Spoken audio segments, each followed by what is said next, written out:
Welcome to Luca is a Billionaire, where the only thing I invest in is your answers. You'll begin by verifying essentials. Power the Homemate LED and confirm the indicator is blinking. This shows it's in pairing mode.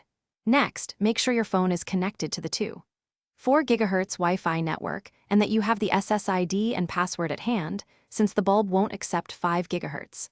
Open the Homemate app, grant the requested permissions for Bluetooth and location, then tap Add Device to start the pairing handshake and move to Network Setup.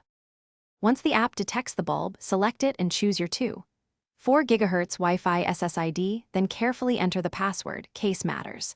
The app will provision the device. During this exchange, do not close the app, switch Wi-Fi bands, or move the bulb far from the router, because interrupted provisioning causes failure.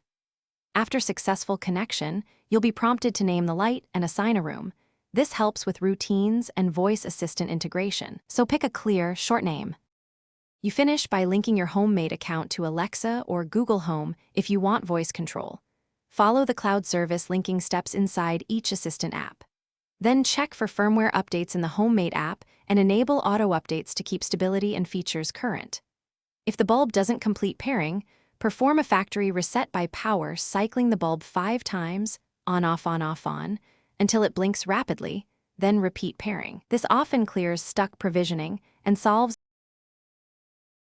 Thanks for watching and please subscribe. It's the best investment you'll ever make.